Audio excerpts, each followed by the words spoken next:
to start our metals roundtable with Mr. Kranzler, Mr. Schectman, and maybe Mr. Marcus from Arcadia Economics will join us if he can get his internet working there in Mexico. Gentlemen, how are you guys doing today? Hey, how's it going, Rob? Doing very well, Dave. How are you? I'm well, thanks. Thanks for the invite on here. I hope Chris can make it. Yeah, we hope he can too. He came in a couple of days ago. It's like, I'm going to try to get my internet working. You know how it can be in Mexico. So, Andy, how you doing, buddy? I'm good, Rob. I'm good to be here. Dave, good to see you, buddy. Good to see you, Andy. Thank you, pal. So I'm looking forward to this roundtable, and this is one of my favorite things of the conference is doing these, and especially you guys, you're so popular on the channel as well. And it just can be anything we want to talk about, but we've actually had a lot going on in the world this week. Earlier, I was on with Ian talking about Ukraine situation. We just had news out from the Fed today that they expect a rate hike. Now, some people are saying March, but they look like they're actually going to stick with that plan. Of course, the markets are rolling over a little bit today. So we got a lot of topics to talk about. We can start anywhere you want. I'll start with you, Dave. What's of interest to you on the metals? I mean, I always hate to bring the dirty M word into the equation, as in manipulation, but it was blatant today. In terms of, did you see that? Like at 10 a.m. it went like dong dong like that. Well, yeah, it actually, I mean, it kind of drifted a little bit lower overnight, but it got hammered really, from 1848 down to 1816 in two waves. The first one when the COMEX opens, okay, and that's routine. And then the second wave was when the FOMC policy statement headline started hitting the tape, and it got banged down for another. Are you saying it's routine for them to slam the market every day in the morning? Most days, yeah. I would say 90% of the time, right before the COMEX opens, the price, and it may be even 30 minutes before the COMEX opens, the price of gold starts to drop, and then it takes a big step down as soon as the COMEX floor opens at 8:20 a.m. New York time. Am I right, Andy? Yeah, and they'll vary that from time to time. There's a guy named Dimitri Speck who's done a wonderful job of showing over a period of 10 years the way that the market behaves. Always slam down at the AM fix, always slam down at the PM fix, and then as it enters New York, it's trying to get back up what it lost, and it shoots all the way up as it gets through Asia and starts all over again. And he made a chart, compressed it, one chart for 10 years, and it's amazing. Straight waterfall, straight waterfall, straight waterfall, every single time. And I remember Andy Hoffman, when he used to work with Miles Franklin way back when, he used to talk about the Sunday night massacre, and he would show for a long time, I think the number, it was like 296 out of 310 Sunday nights. As you start the week, you start with, already two legs cut out from underneath you. So yeah, you are right. And it's the same rinse, wash, repeat, I guess, until it isn't. And one of these days it won't be, but yeah, it's a little disheartening sometimes.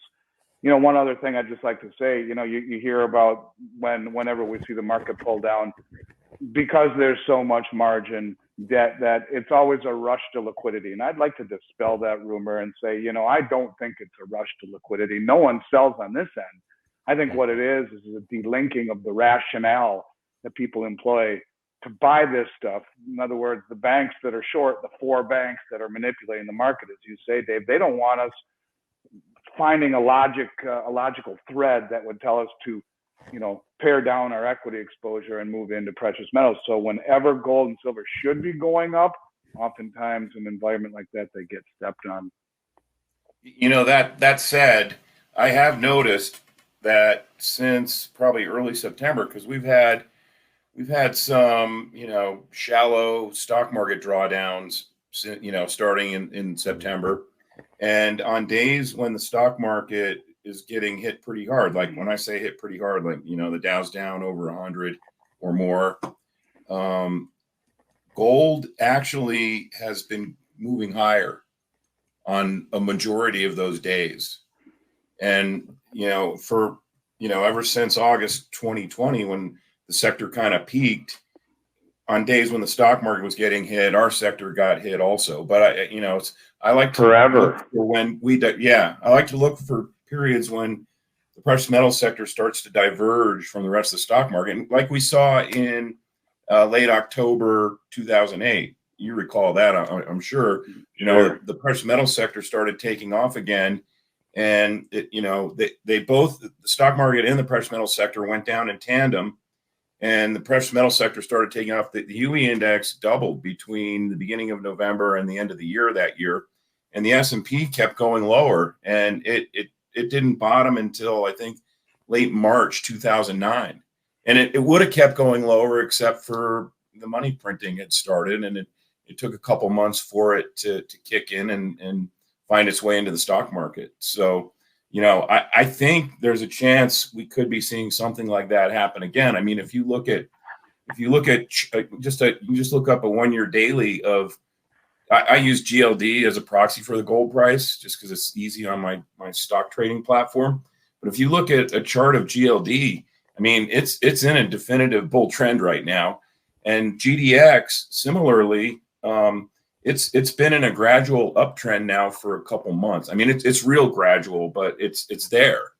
So to me, those are two indicators that I look for that we could be starting to re-enter another bull cycle. Yeah, and do you think, you know, we've been saying bull cycle for a while. Tavi was on earlier from Crestback Capital talking about this bull pennant flag that's on the gold chart. And actually, because of the sell-off across markets today, not just in gold, silver, but all the U.S. markets, it kind of dipped down out of that pennant. But all the technical is screaming for gold to surge forward and screaming for silver to surge forward. What's going to actually do it? Is it going to take shots fired over Ukraine or Taiwan? Is it going to take Evergrande melting down, you know, completely melting down the Chinese property market? What's the cause there? Those are good questions. Well, first, the Chinese government's going to liquefy Evergrande. I mean, they've already started, right? They're not, you know, there may be smaller property companies that they don't care about and they'll let them go, but I don't think they're going to let they don't want that egg on their face. And you know, how much does it cost to print more yuan? How much does it cost to print more fiat currency, right? And they've already not completely, but started to loosen their monetary conditions over there. So, you know, to me, I think Evergrande, unless there's derivatives connected to it that blow up in the European or US banking system, I don't really pay that much attention to it. But I would argue that technically today, the gold chart didn't do anything wrong. I mean, it traded down to its 21-day moving average.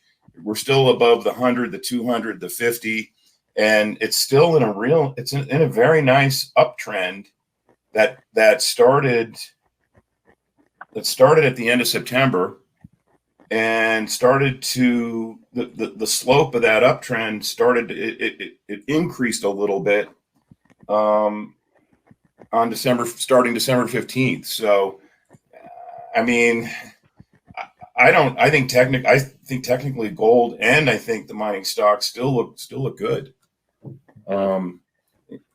In turn, I mean, what do you think will turn this around, Andy? In terms of, like, I'm arguing, I guess, that it's already somewhat turned around. How do you know, it takes a while to turn around a big cruise ship, right?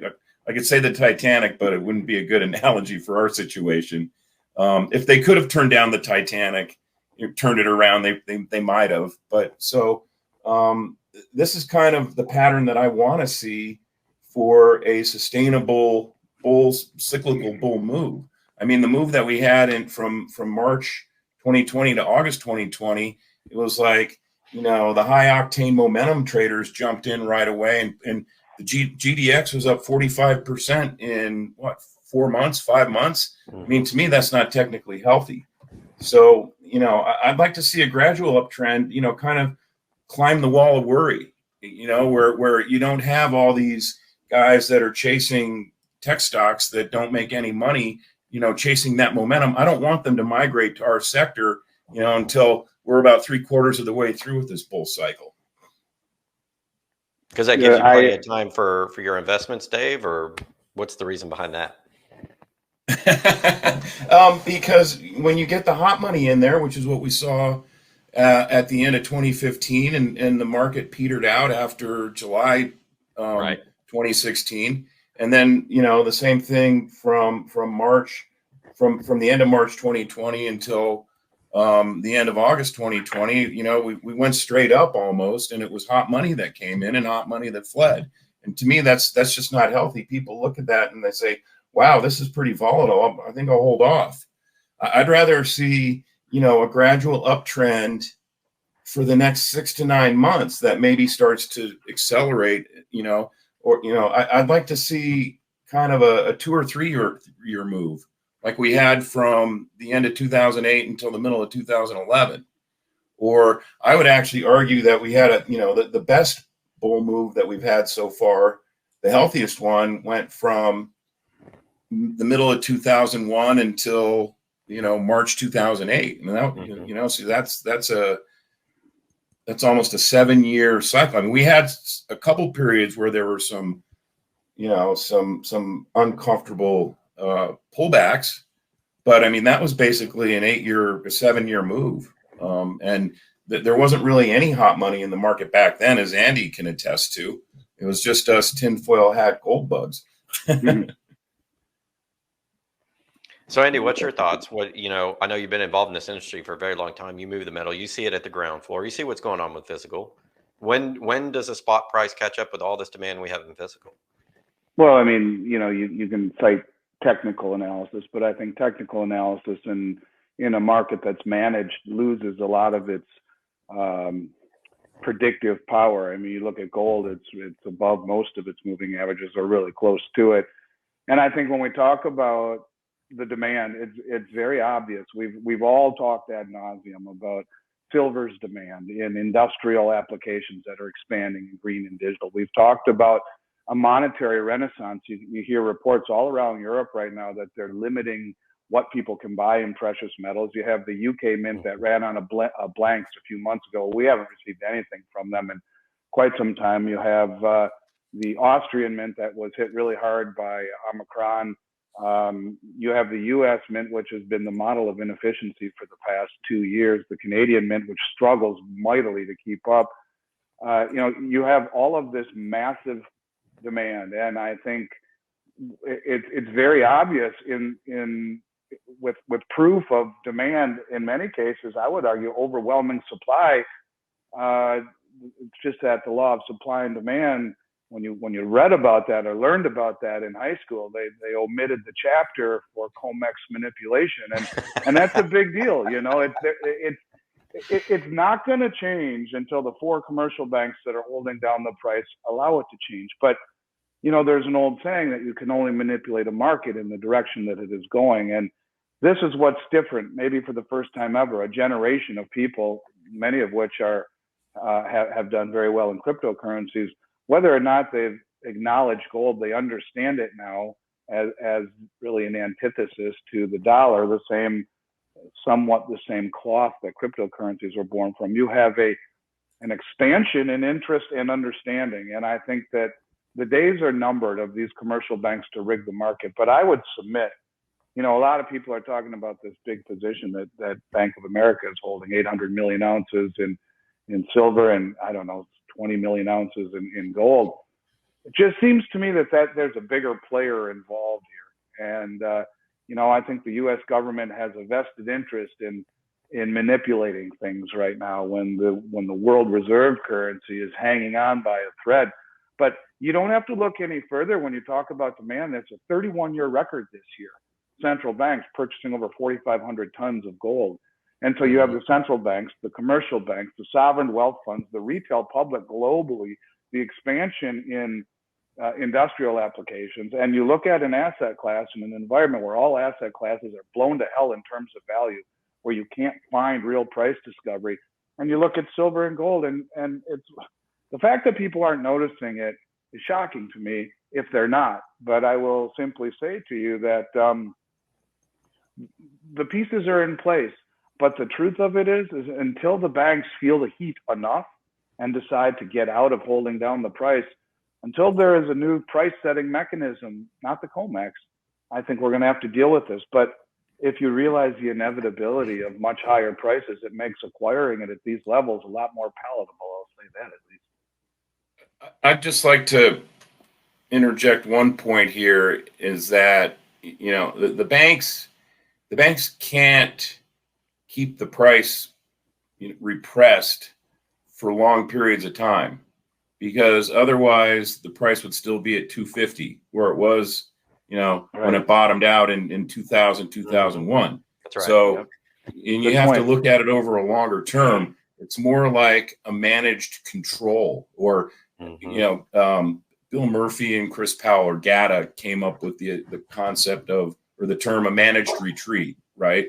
So, and I mean, if you just measure, and it's not arbitrary, you measure the gold price against any of the three major stock indices, starting at the beginning of 2001 till now, gold's been the best performing of amongst all four of them. And I can't remember if silver's number 2 or number 3. The NASDAQ might have snuck in there at one point last year. As the last time I ran, I can't remember if NASDAQ was number 2 or number 3, and silver was 2 or 3, but it's in the top 3. So that would not be the case if the banks could if they could just at their will could keep the price of gold and silver down.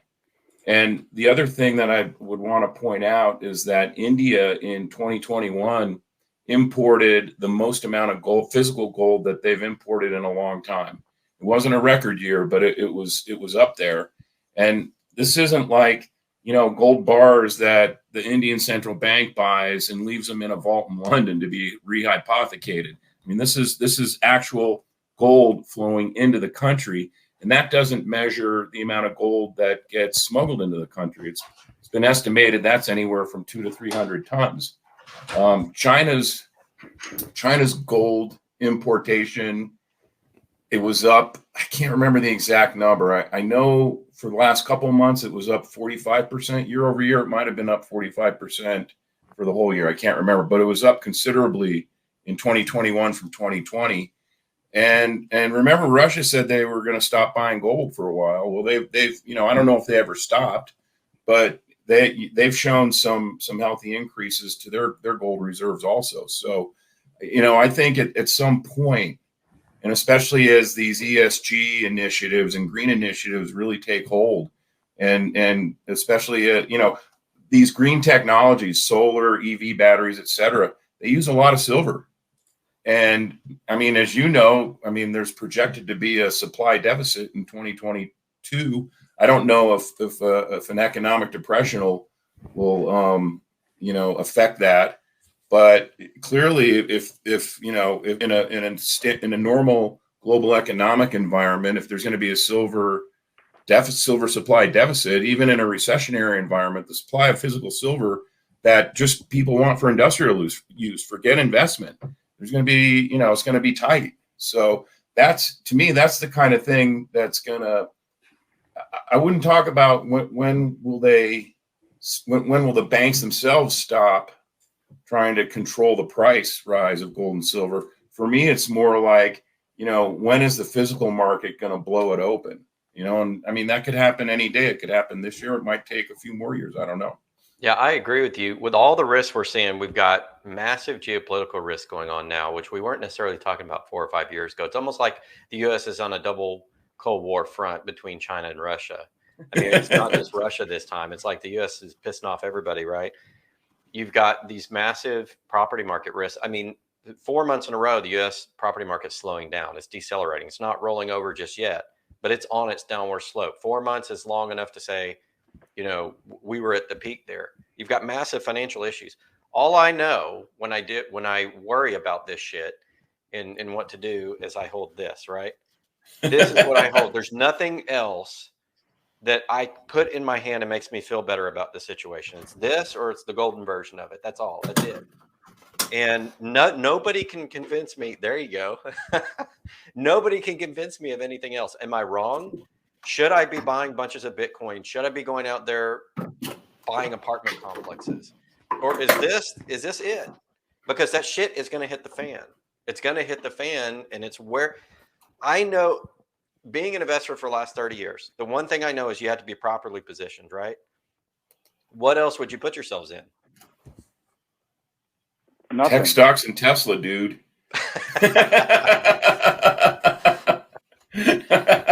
What about you, Andy? Are you silver gold, or are you speculating out there in the Bitcoin world?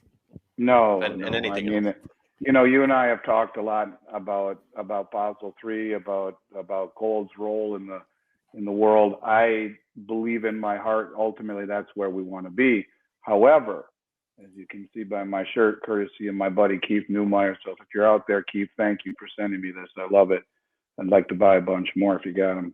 Anyways, I think that silver is the opportunity of a generation. I truly do. I mean, there are very few things that you can say in life or in investing where you find the supply and demand fundamentals so perfectly lined up for extraordinary upside with virtually nothing in the way of downside. An asset that's depleted and becoming more and more difficult to obtain, an asset that is needed immeasurably in growing applications and utilities industrially, and an asset that has duality in demand where as you hold up 𝙂𝙊𝙇𝙑𝙀𝙍, one of my very favorite choices to buy, and I have been recommending those for the last 6 months pretty much voraciously, is an asset that has monetary demand and globally monetary demand and expansion in monetary demand. And in a world where, you know, the crack up boom, if we were to drop Ludwig von Mises down from heaven right here, right now, he'd look at it and say, this is the crack up boom, where the misallocation of capital and resources has created the impossibility of real price discovery. And when you look all around and you look at silver and say, what the hell, how is it that this, which is depleting and has massive uses and duality in demand? I mean, what other commodity, maybe platinum a little bit, but palladium a tiny bit, what other commodity has that kind of duality where you got two sides fighting for it, where the industrials are going to be fighting the hedge funds at some point for the scraps? Where can you find something that's set up that great in a world of miserable price discovery? You look at something trading at half of its 1980 value. There are very few things on the planet that line up the way that silver does, to your point, Rob. But and this is where, you know, my good buddy 𝙂𝙊𝙇 and I have a little bit of disagreement, and I love him and he's as smart as anyone I know, but he and I would diverge slightly in the respect that I have not lost sight of the fact that the biggest money in the world for the last 5 years has been accumulating gold. And you look at it, you know, like I was just saying, with the central banks this year alone already bought 4,500 tons. And you go all the way back to all the European banks since 2017, and the Middle Eastern banks and Russia and China and India, they're accumulating gold. And ultimately gold will be part of whatever system rises from these ashes. So silver to me is a pathway into getting more gold. And I wouldn't sell all my silver to buy gold when that ratio corrects. But look at the opportunity. You know, when you talk about anomalies in mathematics, I'm always about mathematics and ratios. And look at the anomaly. It's coming out of the ground. According to Keith, it's 7-to-1. It's priced at nearly 80-to-1. It's 11 times undervalued in its relation to gold. And that being 7 ounces of silver for every 1 ounce of gold. But, you know, it's averaged 42-to-1 for 150 years. So even if it only gets to 42-to-1, you're looking at a double if you were to trade back to gold. The point of it double is relative to gold. Yeah. Double relative gold, yep. And the point of it is that I don't see anything else in this world, real estate, stocks, bonds, any other commodity. You look at it, where do you find value? And that's really the issue. And I think there's not much you can say contrary to that about silver. So ultimately it's gold for me, or the majority of it gold, but not yet. And silver is a pathway to getting there, where when that ratio gets closer to its geologic mean, in theory, you could get 10 times the amount of gold trading your silver to gold than you can today. And ultimately I see something like that happening. And a lot of people think it'll go 1-to-1. I guess we'll have to see. But the opportunity of a generation, and if I would say that if I didn't own a precious metals company, I mean it in my soul. I've looked and searched and tried to find the antithesis argument to owning silver. What's the opposite argument? I can't find it, other than the fact that it doesn't have a coupon and doesn't pay any interest. But here again, when you're getting negative 5% on a 10-year Treasury real, it sure beats the hell out of that. That zero coupon beats the hell out of -5. So I don't know. I'll stick with my gold and silver. All right, guys, we're running just a tad late, and it's time for our after-hour session. I wanted to give special thanks to Dave and Andy for joining. They've been riding shotgun with me on my channel for a long time. I appreciate you guys being there at the very beginning. It means a lot to me that you guys are still here, and I know that our audience absolutely loves you. So always welcome at my conferences. Dave Kranzler, you can find at Investment Research Dynamics, writes the Mining Stock Journal and Short Sellers Journal. Of course, Andy owns and runs Miles Franklin, and you can find him for all your precious metals needs. Thank you guys so much for watching today's video. We appreciate it. Please remember to like, subscribe, and share, and hit that notification button so you get those notifications when new content comes out. If you like what we're doing here, please consider supporting us on Patreon. Those members of Patreon will get extra special content delivered to them as well.